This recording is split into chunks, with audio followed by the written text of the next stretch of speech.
વણસે ગુજરાતની વાતો વચ્ચે આજે પણ ઓરડાના અભાવે બે પાળીમાં વિદ્યાર્થીઓ ભણવા મજબૂર થયા છે। હા, મોરબી તાલુકાની લખધીરપુર પ્રાથમિક શાળાની આ વાત છે। મોરબી તાલુકાના લખધીરપુર પ્રાથમિક શાળામાં બે ઓરડાઓ જર્જરિત બન્યા છે, જેના હિસાબે આ જર્જરિત ઓરડાઓ ગમે ત્યારે તૂટી પડે તેવી શક્યતાઓ છે અને બાજુમાંથી પસાર થતા બાળકો સાથે દુર્ઘટના ઘટી શકે તેમ છે। મોરબી તાલુકાના લખધીરપુર પ્રાથમિક શાળામાં 200થી વધુ વિદ્યાર્થીઓ તેમજ બાલવાટિકાના બાળકો અભ્યાસ કરે છે। હાલ તો આ શાળામાં 6 જેટલા ઓરડા છે, પરંતુ હજુ પણ બે ઓરડાની અછત હોવાના કારણે બાળકોને બે પાળીમાં ભણાવવા શિક્ષકો પણ મજબૂર બન્યા છે, જેના કારણે 1 થી 5 ધોરણની સવારે અને 6 થી 8ના વિદ્યાર્થીઓનો બપોરે અભ્યાસ કરાવવામાં આવી રહ્યો છે। આ અંગે લખધીરપુર ગામના સરપંચ ચંદ્રિકાબેન પરમારે જણાવ્યું હતું કે સ્કૂલના ઓરડાઓ જર્જરિત હોવાની 2022થી રજૂઆત કરી રહ્યા છીએ, પરંતુ આ જર્જરિત ઓરડાઓ હટાવવાની કાર્યવાહી તંત્ર દ્વારા કરવામાં આવતી નથી, જેથી કરીને આસપાસના બાળકો સાથે દુર્ઘટના બની શકે તો તેની જવાબદારી કોની તેવા પણ સવાલ સરપંચ દ્વારા પૂછવામાં આવ્યા હતા।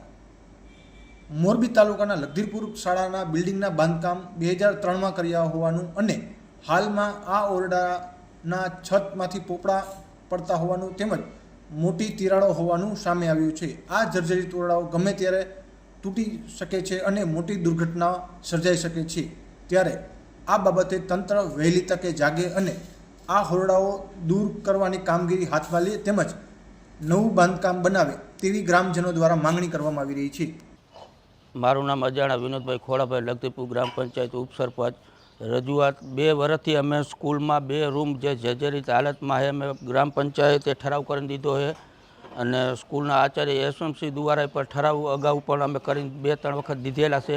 હજી સુધી કોઈ પણ ઉપરથી અમને એવી મંજૂરી નથી આપી કે આ રૂમ જર્જરિત હાલતમાં છે તો એનું રૂમ કાઢી નાખવા કે પાડવા કે આ તે, કારણ કે બાળકો અહીંયા રમતા હોય, રૂમ ક્યારે જર્જરિત હાલતમાં પડે, બાળકોને ઈજા થાય કે ઓલું થાય, એટલા માટે અમે 2 વર્ષથી આ લખીને દીધું, પણ તંત્રએ હજી કોઈ અમને કોઈ પણ જાતનો જવાબ આપેલ નથી સ્કૂલ બાબતમાં।